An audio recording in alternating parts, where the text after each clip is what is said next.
ooh, there's still plenty of cookies left.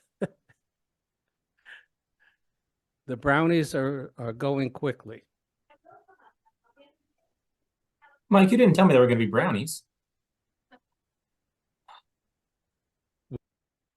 I'm Michael Schachter, president of the Carolina Nature Coalition.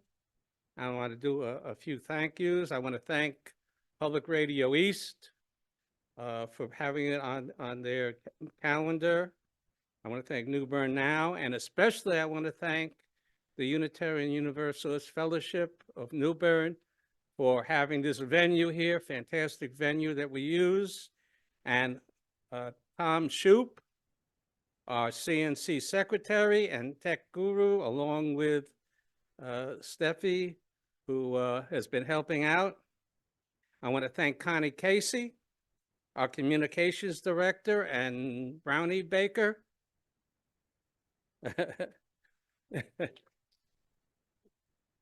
Brownies were good. As some of you know, we do not get funding from grants or corporations, but only from the attendees or the viewers like you. So if you like what we do, donate online at our website or here, right next to the brownies. Those of you who are on Zoom, if you have questions, please put them in the chat and leave your mic on mute, please. All right. Our presenter today, Vincent Potter, is a Senior Policy Analyst at the North Carolina Clean Energy Technology Center, a public service center administered by NC State University. Well, we know that. He tracks incentives and regulations around renewable energy, grid modernizing, it's easy for you to say, technologies, electric vehicles, and power decarbonization. His research focuses on community, renewable grid infrastructure, and power section operations. Now, several years ago, the Carolina Nature Coalition had a Solar 101 Expo about solar energy, and more recently, we have presentations on electric vehicles. So this would be a great update. So without further ado, I'd like to present Vincent Potter. Mike, thank you so much. And thank you for this opportunity to the Carolina Nature Coalition and all of its constituent members and all of the donors who make it possible. I really do appreciate this opportunity to talk with you all. So I'm Vincent Potter, a policy analyst. What that means is I essentially get into the nitty-gritty of the rules, the incentives, and the regulations around a whole bunch of different things that touch the electricity sector. So as Mike said, the center was created originally as the North Carolina Solar Center, rebranded a decade and a half or so ago as the Clean Energy Technology Center, and just became this huge mouthful, right? So we just call ourselves the Center or the Clean Tech Center. We're a UNC system chartered public service center. What does that mean, right? If you guys are familiar with agricultural extension, right, we're kind of a technical extension. So we work with stakeholders in rural North Carolina and population centers to further sustainable energy, right? We're not advocates for any particular technology, but we just want to advance a sustainable energy economy. So we work with cooperatives and municipal electric authorities for community solar or energy efficiency programs. We work with the state energy office to collaborate and find partnership opportunities. So we have teams that work in clean power, industrial efficiency, renewable energy generally, transportation, green building, energy policy, and then workforce development. So we have a nationwide focus on our policy analysis because we have this huge, wonderful quilt in America of energy policies. But a lot of our work is in the Southeast, right? So we do on-site technical assistance for industrial partners, and we do some work with rural entities that want to evaluate renewable technologies. We work with a bunch of hog farms that are looking to like do anaerobic digestion and like get some biogas off of their hog farms. We work with folks who are thinking about using some farmland for solar or wind energy in usually the Northeast North Carolina area. And then we have clean transportation events. We have a whole webinar and conference series on electric vehicles and zero emissions vehicles, whether that's hydrogen powered or fuel cell vehicles or your kind of Nissan Leaf, right, battery electric vehicle. And we also do ride and drives. So I would strongly recommend that you look up our ride and drives because sometimes we do them at drag strips. And if you have ever seen an electric school bus go from 0 to 80 miles an hour in an alarmingly fast time period, then you'll know that's actually a pretty fun time. We also do renewable energy diploma series. Enough about that, right? Let's talk about what we actually want to talk about, right? So add over, right? Context of where I come from, done. So let's look at North Carolina. North Carolina is a pretty well-regarded solar state, right? We've got a lot of solar electricity, and mostly at the utility scale on our grid. We're the third most in the nation, which is pretty good considering we were number 2 a couple of years ago, but Texas has just got their foot on the gas, as it were. So what I'm going to talk about are kind of changes that have happened in the last year or so, and some incentives. I'm going to focus mostly on the residential perspective, but we'll also get a little bit of small commercial here too. If at some point I get too jargony, right, I tend to try and avoid the alphabet soup that plagues the energy sector when you're saying acronym after acronym after acronym. I encourage you all to stop me and say, whoa, Vince, calm down. Let us actually unpack this. So we'll talk a little bit about solar power. We'll talk some energy efficiency programs. We'll talk electric vehicles, right? So some of these photos are from center surveys or center events. That is my car in the middle, so I know I have the rights to use it. We love our EV, and my 2 children carrying them around is very nice. So Mike, I don't think you mentioned this, but I'm from New Bern, right?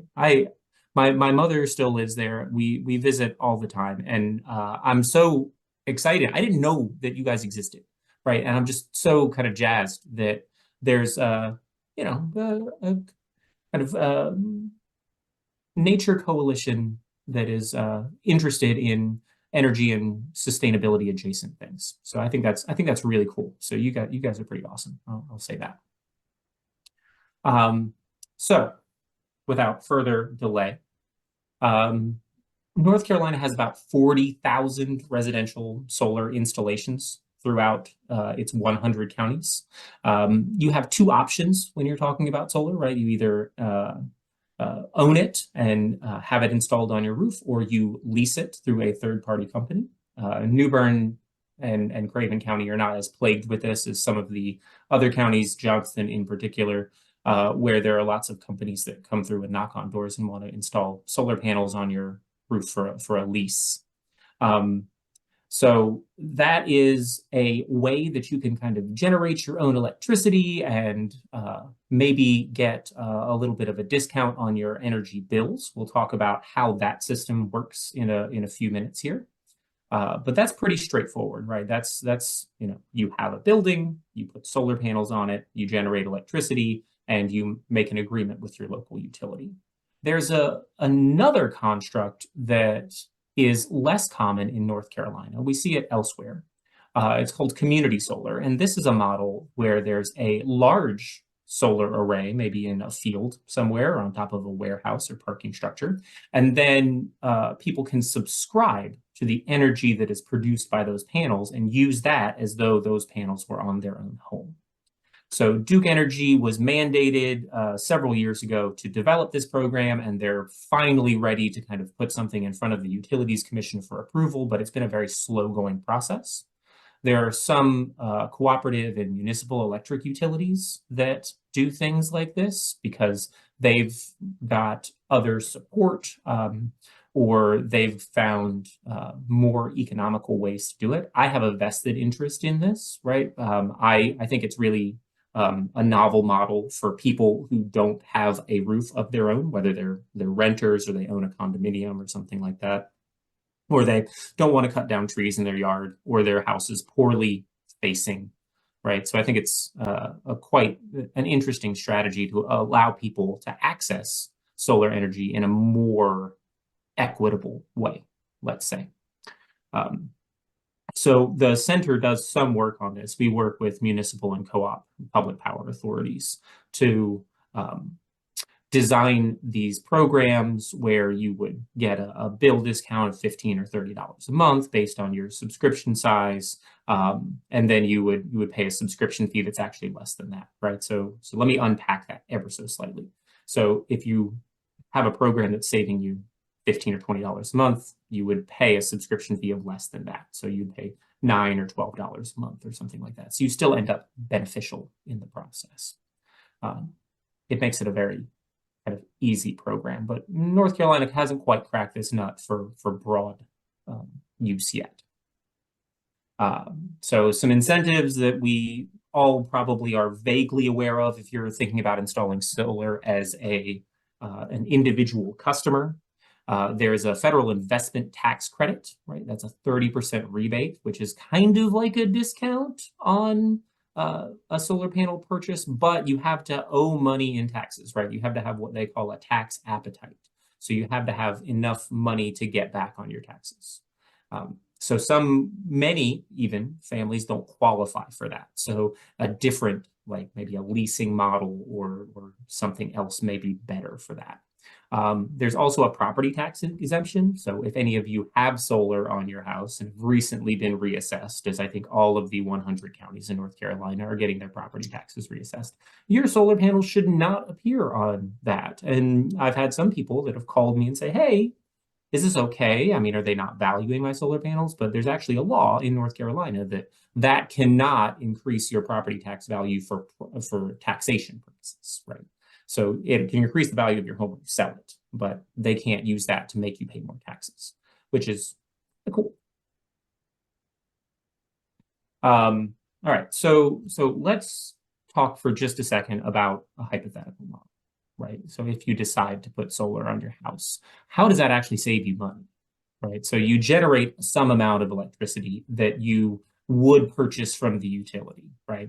But if you're in a situation where you're generating more than you use, right, you inject that electricity to the grid. So that goes to the utility.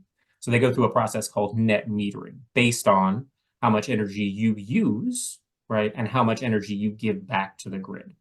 And North Carolina uses a monthly process, right? So they measure how much money or how much electricity is going into the grid and how much electricity is coming out of the grid, and you kind of get a balance. Now, it used to be that those injections to the grid basically rolled your meter backwards, right? So you would, instead of paying for 1,000 kilowatt hours, instead of 1,000 units and injecting 100, you'd kind of roll that back to 900. But that's changed slightly, right? So there are some new rate structures that will pay you kind of a fixed rate instead of kind of a one-for-one energy for energy. And that allows Duke mostly to recoup a little bit more of the investment that they've put in kind of laying out the infrastructure and putting everything in. We'll talk a little bit more about this, but net metering in general is kind of a way that you measure the difference between what you use and what you give back to the grid when you have a solar array or something similar, because you can't turn solar panels off per se, right? So if you have a backup generator and it's generating more than you need, you can ramp it down or turn it off, right? I don't know how many in the audience have like diesel generators for if the power goes out or gasoline generators, but you can kind of ramp that down or turn that off. You would never export is what they call it, right? Give electricity back to the grid. But solar panels they always generate when the sun is shining, right? If there are no clouds, it's a beautiful sunshiny day in the mid-spring, your air conditioner may not be running full blast. So you may be generating more electricity than you have need for. So you'll end up with situations where you export it. There are also other rate structures that vary prices based on when power is used, right? This is called time of use. And this is relevant in just a minute. I apologize for getting a little bit wonky on this. But time of use rates are essentially different prices for different times. And those are kind of set up by the utility for the times when more people want to use power, right? So on peak, the heaviest use time. In the summer, that is the late afternoon and early evening, right? That's when everybody's getting back home. That's when the sun is low in the sky and everybody's house is hot and everybody's air conditioner is running full blast, right? And the discount rate for the lowest period is overnight, right? Early morning. And so they'll have different rate structures that will compensate you differently, or that will kind of charge you differently based on how the grid is being used at any time. This is especially relevant for anybody who drives an electric vehicle or a hybrid vehicle, right? Because you want to charge it during discount times and avoid, if you possibly can, charging it during the on-peak times. Conversely, right, if you've got backup generator, if you've got solar panels on your house or something like that, you want to try and align your usage, right, so that the solar is covering you during those highest use times. But if you notice, right, the sun's not going to be shining at 9 p.m. It might still be light outside, but you're not going to be generating electricity. So I'm not going to spend a lot of time on this. This is just here for your reference. I'm going to give this slide deck to Mike and Tom, and they can distribute it as they see fit. But this is the new way you would get compensated, right? So there's a transitional rate that doesn't have access fees and doesn't have time of use requirements, that has annual capacity limits. So new solar customers, right? If you decided in the next couple of months, hey, I want to put solar panels on my house, I want to put solar panels on my shed, right? And you called up Duke. Well, if you're in the portion of New Bern that is served by Duke, which I think is most of New Bern proper, but maybe not Trentwoods, or most of Trentwoods. I can't remember exactly where the boundary is between like New Bern Municipal Power and Duke Energy. But Duke Energy would say, okay, well, you're in line for this. When you have, when you're ready to install, let us know, and we'll sign a little interconnection agreement, right, saying that you're going to be installing some kind of generator on your house. And you would be compensated for excess generation at a lower rate than the retail rate, right? That would be what the utility pays. And at the beginning of 2027, right, so in 3 years, you would transition to a different rate because that's just the way Duke has kind of set things up right now, and the commission has moved forward with that. I will pause for a moment in case anybody wants me to expand on that, but I kind of don't think we need to get too deeply in the weeds, but I welcome questions if we have.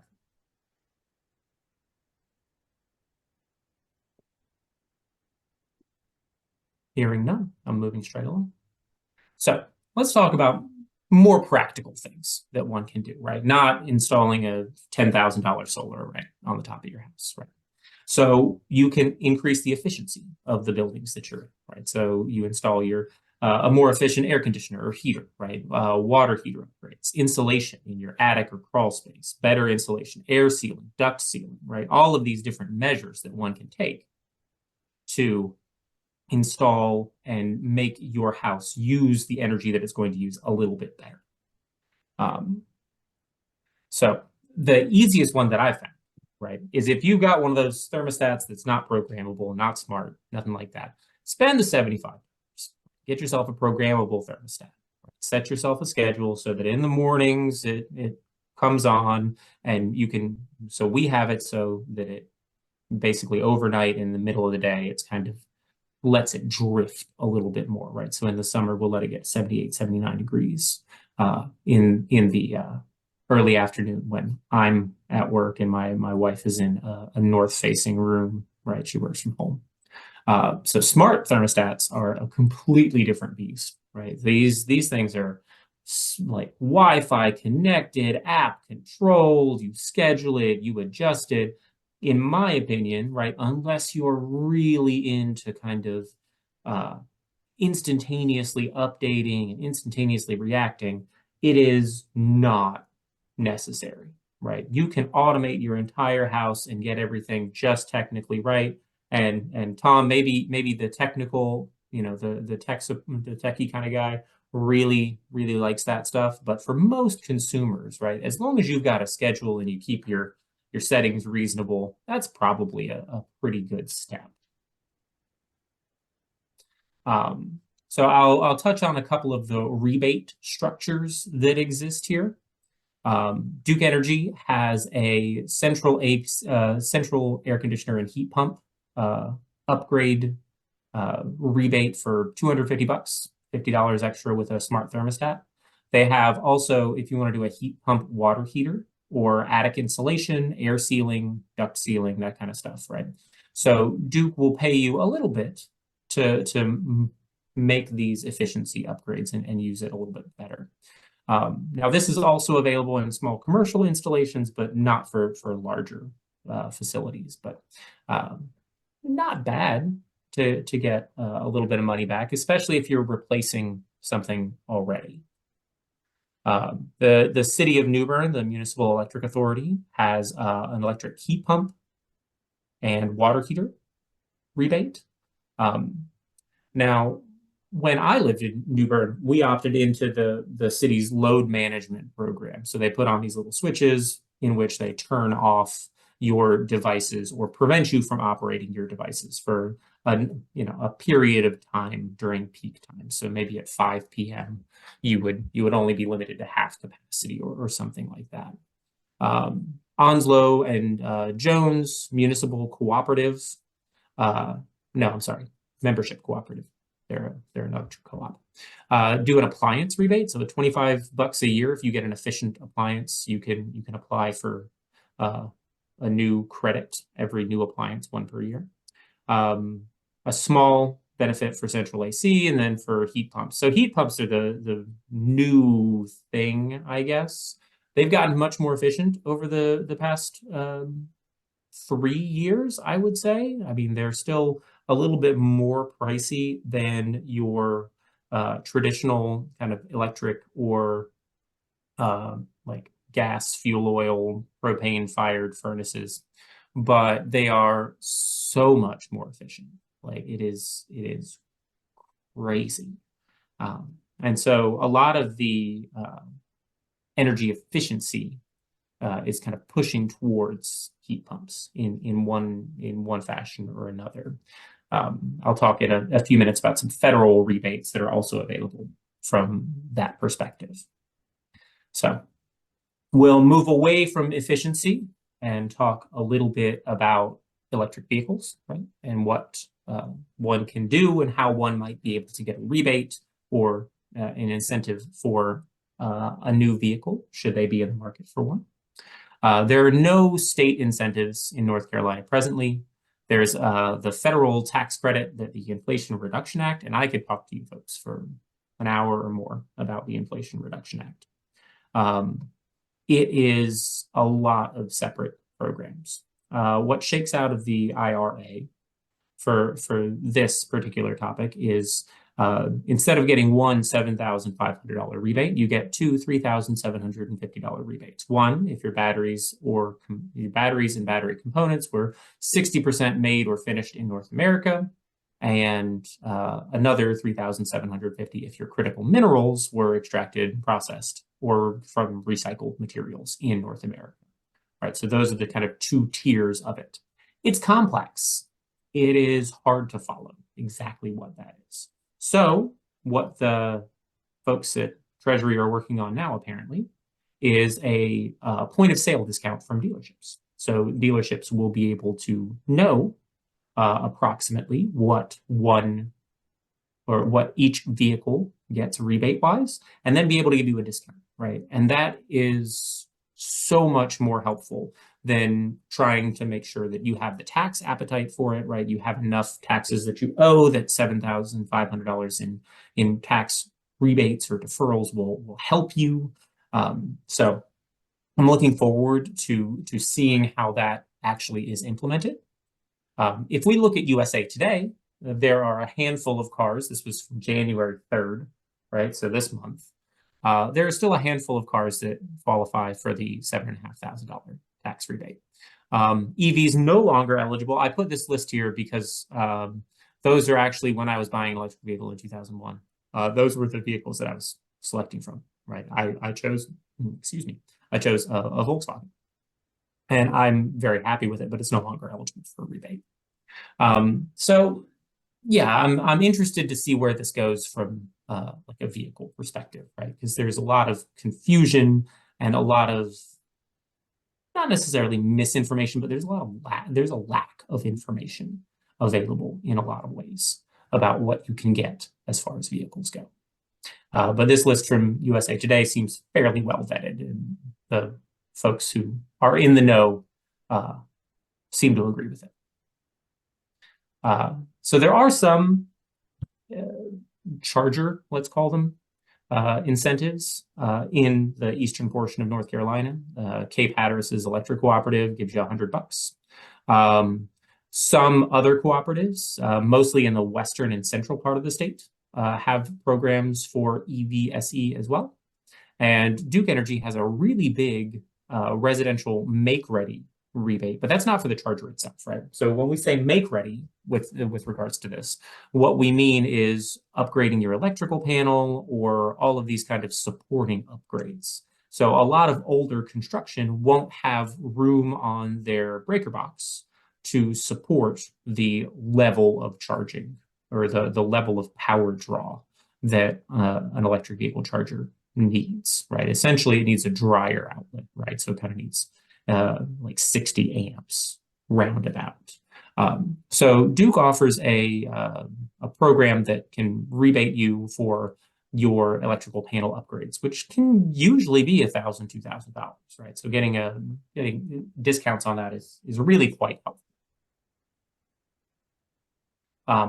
So Duke Energy has a managed charging pilot that is full, but basically managed charging is you bring your vehicle home and you plug it in and you let the utility manage when it charges, right? And it gives them some control over what their load is, right? Because they have these programs, this time of use rate structure, right, to encourage people to use electricity when they have the least demand for it, right? So, or to discourage demand during high use times. And so an electric vehicle managed charging program allows them to kind of do a little bit better about that. And once again, time of use rates can offer cheaper charging overnight. Also, when you do time of use rates, you can find that if you have control over what you're doing, right, you can make some smarter decisions. Maybe you get it a little bit cooler in your house before the peak time in summer so that you're not paying quite so much and you just let that drift, right? What we have done or what we've seen done is what they call like preheating or pre-cooling, right? So the peak time in winter is early morning. I think it's 7 to 11 in the morning. So if you can warm your house a little bit more at 6 o'clock, right? And then by the time you're out the door at 8 or 9, you can just let it kind of drift a little bit and save quite a bit of money that way. So we have a lot of different irons in the fire with regards to like upcoming and exciting programs that I think you folks should be aware of and maybe even involved in. So Solar for All, aka Energize and See, is an EPA program that aims to transform the solar market in states, right? So North Carolina has applied for it. It's a $250 million maximum grant award, right? We have the capability of touching, I think it's 20,000, maybe right about 20,000 homes. And the whole idea is to find ways for people to use solar energy and save 20% on their electric bills. right? With the way that power keeps getting a little bit more expensive and a little bit more expensive and a little bit more expensive every year, a 20% knockdown is amazing if we can make it work, right? So it's mostly focused on rooftop solar, multifamily, so like individual houses or duplexes, that kind of stuff, standalone structures, or a multifamily like apartment buildings, condo buildings, that kind of stuff. So there's working groups and community engagement programs that are all about trying to figure out community solar, whether that's a thing that can work in North Carolina, who needs to be at the table, right? What community groups, what advocacy, and what utilities and whatnot need to be involved. So the center has worked a little bit with the governor's office to kind of bounce some things off them. We've also worked with the utilities and the Utilities Commission, but really it's the state energy office, right? It's the Department of Environmental Quality that is running the show there. So I've been fortunate enough to be able to put some modeling expertise behind some things and offer some crunch to it, but really the implementation is going to be down to them.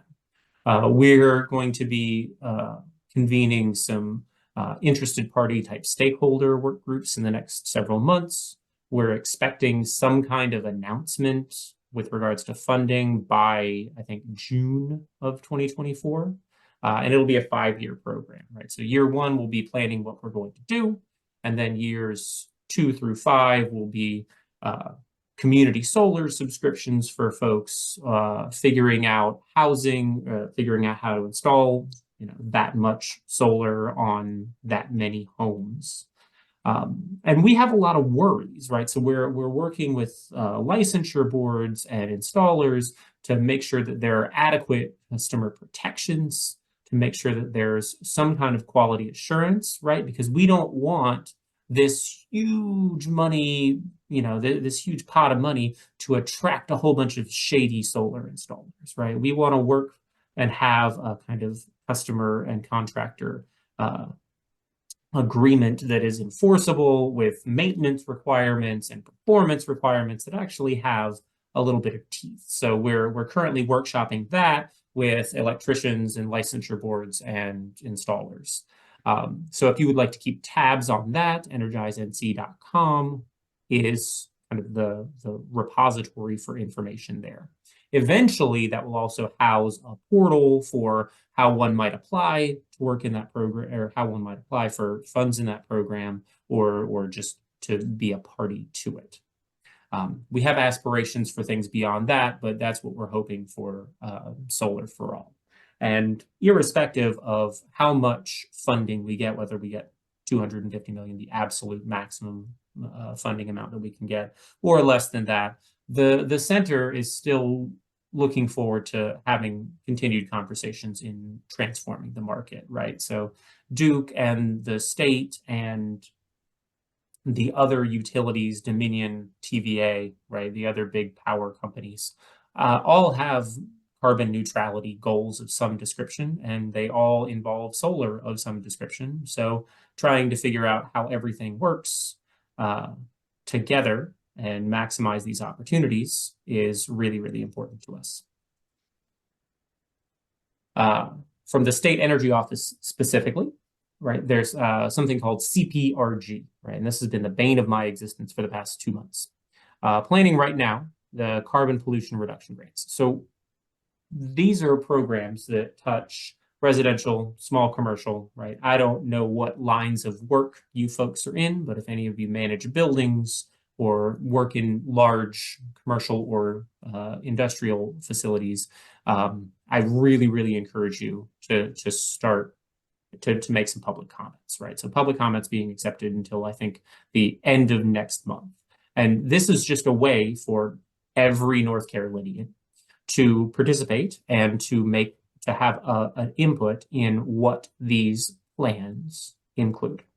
It's really important to get in right now because the way that these carbon pollution reduction grants work is there's a planning document that is due in March, and then there's an action plan.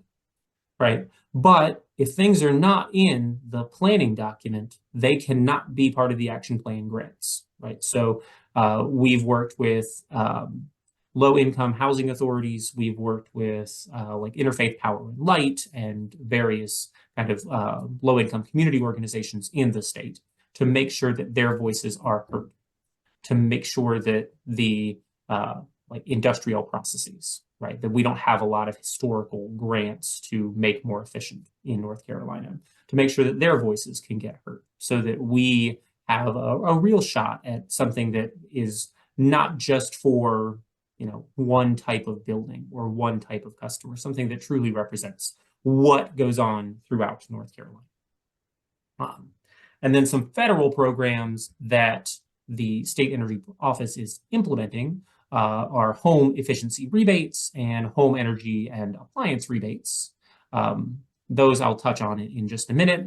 There's a link here to something we call Word to the Wise. And so the Clean Tech Center makes fact sheets, right? Not just you know, these kind of, let's call them specialized, sometimes a bit obtuse reports that are really great for people in the power sector, but sometimes unapproachable by lay people or people that are not like really, really good energy nerds.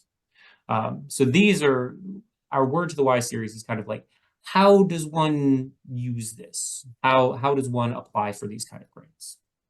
So home efficiency rebates are whole home, right? Really kind of what it touches on.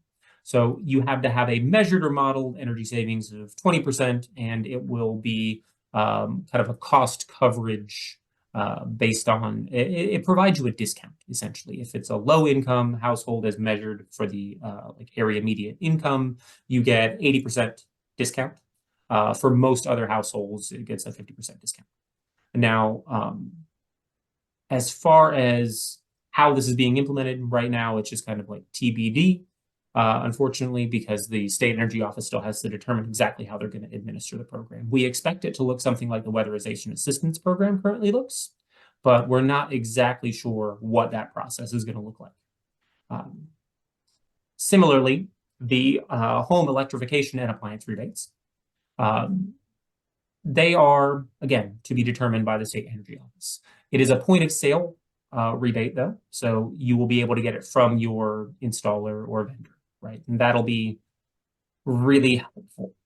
Anytime that you don't have to file additional paperwork and then forget about it and then not follow up and then get lost in the mail, right? I don't know how many of you folks have bought, you know, consumer goods with a mail-in rebate or whatever. It's hard to remember to do that, right? And it's hard to implement that sometimes. So point of sale rebates make things, again, a little bit more streamlined. And similarly, this program is kind of median income specific. So if you're lower than the area median income, you get potentially a full discount on quite a few measures from these. So I'm going to walk through a quick overview of kind of what desire looks like. That is our claim to fame.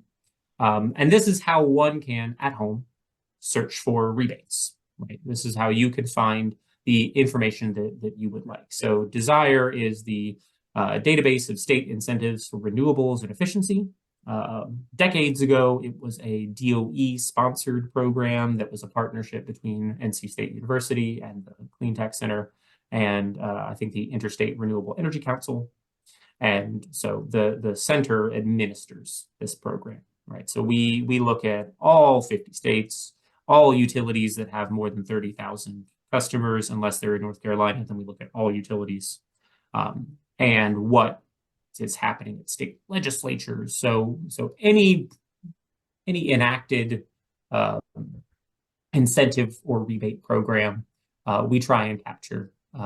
We have half a dozen analysts that look at all states throughout the country, and we try and make sure that these entries are touched a couple of times a year, right? So there's sometimes a little bit of a lag time, you know, when new programs get implemented or things get refreshed, but usually it's pretty darn accurate.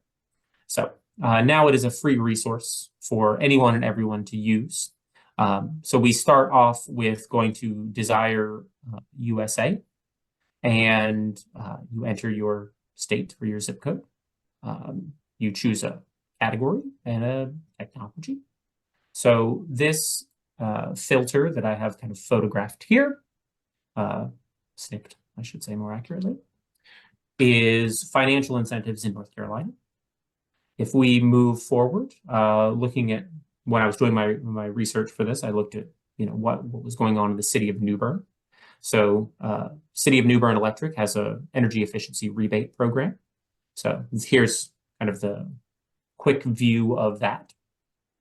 And moving forward, this is the more specific information, right? So here's the link, how one gets to the program, and there's the salient portion, right? The incentive amounts.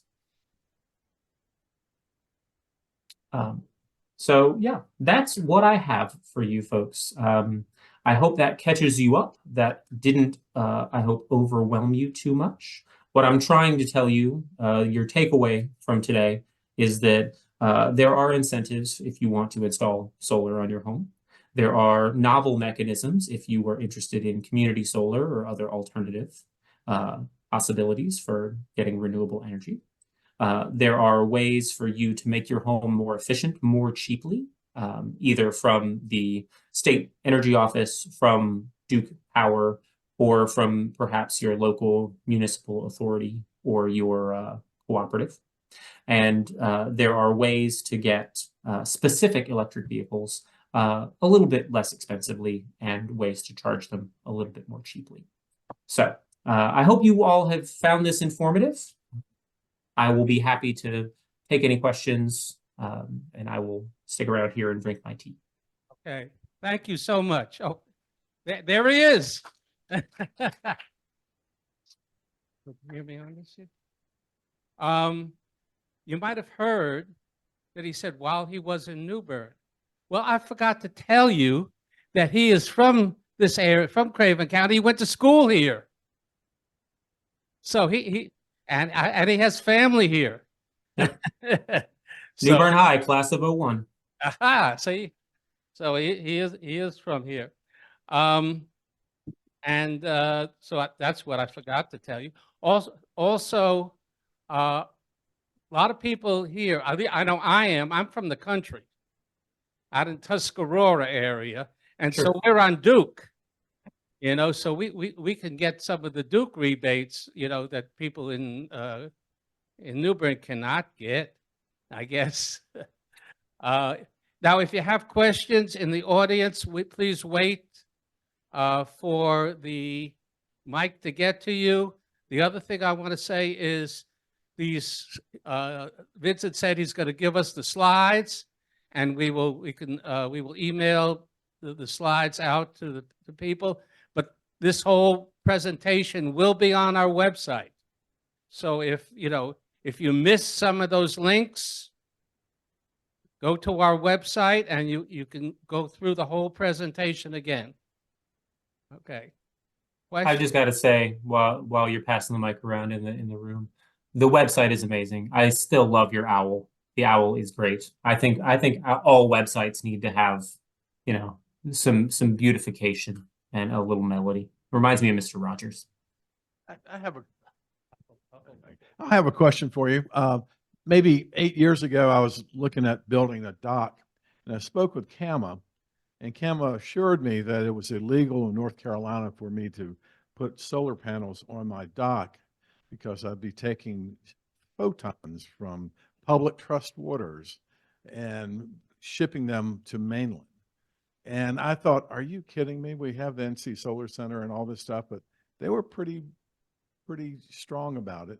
I don't know if that's changed now, but I would think people that have docks often have a boathouse and disposable income in order to buy solar panels. So I was wondering if you could comment on that. And the second question is, for $300, for an electric bill of about $300 a month, what square footage do you need in solar panels? Do you have any? Is there a workbook like that on your website? Okay, great questions. So my impulse is with regards to solar on the dock is what? Right, that doesn't make a lot of sense to me. I've not heard anything about that. I don't think that waters have a discrete right to photons. That doesn't quite make sense to me, right? So I would speak to your utility about that. I would recommend. If you want to follow up with me more directly, I can. I'll do that, but you need to understand what CAMA does here, east of 95. CAMA owns us if you live on the water. So CAMA is pretty specific in how they do things. So I'll talk with you. Okay. Yeah. Okay. Huh. Yeah. That's interesting to me. And there are some solar calculators, right? And I can't tell you exactly how many solar panels you would need because a lot of that depends on where you're putting them and the angle and the shading and stuff like that, right? So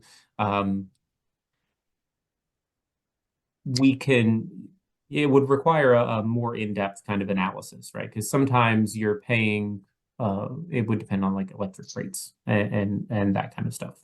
So the rule that many utilities use is something in the neighborhood of like I think it's 4 to 8 kilowatts, right? So that's just a number of panels equal to that kind of capacity is sufficient for a single family home that uses somewhere in the neighborhood of 800 to 1200 kilowatt hours a month. But again, that varies based on when you're using, what your rate structure is and that kind of stuff. But yeah, I look forward to an inquiry about CAMA coming up and talking with my friends at NCDEQ. No questions from our Zoom yet. First, thank you for speaking with us today and sharing this information. What are any requirements of a roof to have solar panels put on it? What kind of condition does it need to be in? Yeah, that's a great question. So best practice, right? Because solar panels can last for 20, 30. We've got some demonstration solar panels on NC State's campus that I think are approaching 35, maybe 38 years old. And so you're going to want a new roof unless you want to pay for installation 2.5 times. The Solar for All program, right, when we're talking about touching potentially 20,000 roofs, the focus of that program is actually low income, right, and certain disadvantaged communities. And so there's a kind of outlay, there's a little strip of money that one can use to make sure that a roof is suitable for solar panels and then put solar panels on it. But yeah, we find that something like a roof that is less than 5 years old, if it's asphalt shingle, is probably a pretty good candidate. And a roof that is less than 10 years old, if it's like a metal roof with like the standing seams. So that's kind of the condition that you'll need your roof to be in for best performance and fewest headaches.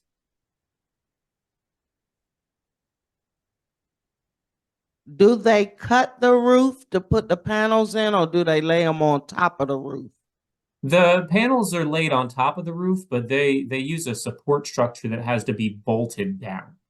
So there'll be some kind of bolts and whatnot that'll go through the roof at various different stages. The panels are supported on they call it a rack. And so there's a little bit of space so you can have between the back of the panel and the top of the roof, so you have room for the wires and the electric components.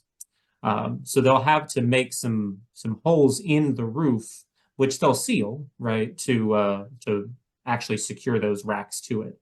And then the power will either go down into the attic or whatever space, or they'll run along the roof and then down the side to the electric meter. Again, Go ahead. Do you put panels on both sides? Like the house goes up like that and you put them on both sides? It depends. It depends on the orientation, right? So where you're going to get the most sunlight is going to be the south face of the house, right? So if you've got a roof that has one hitch of the roof, I guess, on the north side and the others on the south side, you're only going to want to put them on the south side. But if you've got, you're kind of at an angle, we've seen it where it'll be on both sides of a roof if you're on like the east and the west or something like that. But it depends largely on house orientation. And as far as number of panels that would go on there, it would probably be something in the neighborhood of 10 to 20 individual panels that would be installed. So again, we're not installers, but this is anecdotally kind of what I've seen. Another question. Sure. When the sun hits those panels, do they absorb the heat from it where they actually act like a called shade underneath the panels on your roof? Does it make your roof less hot to have them on it? It does a little bit, yeah. But also keep in mind that the panels are not going to cover the entirety of your roof, right? So the shading that you're going to get is going to be partial, let's call it. What is the effect of solar panels on homeowners insurance or wind and hail insurance? Do you have any idea? So homeowners insurance isn't significantly increased by it, not that I've seen. There are some special requirements. Wind is not a factor because of the construction of the racking. It is meant to allow wind to pass through and not be like a sail and just catch it. Hail, I don't know off the top of my head though. That's an interesting question. Look into it. Are you working with the Environmental Justice Network and groups like the Sierra Club on the initiatives? So as an employee of North Carolina State University, I am not allowed to advocate for anything specifically, right? So I can't work with advocacy organizations in a capacity that I would not work with any other agency, right? So I can provide them information, the center, I would say, can provide them information, but I can't pick a winner.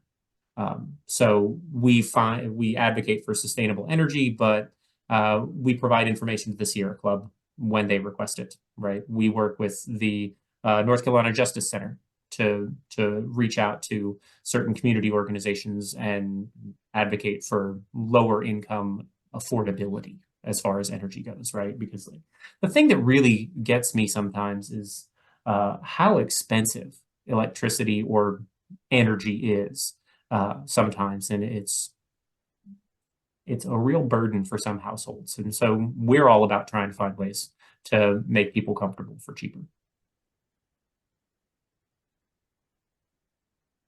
Other questions? If there are no other questions, I want to thank you. This has been very informative. And again, this information will be on our website, and we will send out the slides. And we appreciate that you, even though you couldn't come here, that you have spent your time with us, and thank you. Yeah, thank you for allowing me to do this virtually and stay near children that are not feeling super well. So I really appreciate the flexibility on your behalf here.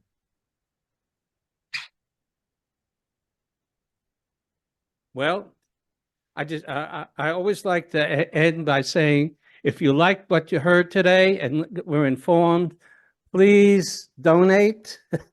Because there's going to be more and different things. The Carolina Nature Coalition, of course, does many different programs. Next time, we hope to have a program on saving the red cockaded woodpecker by the person who actually did it, David Allen. And maybe we'll even have a walk in the woods sometime with him. He was very interested in doing a walk in the woods.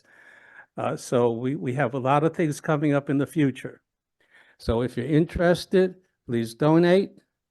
And thank you all for coming.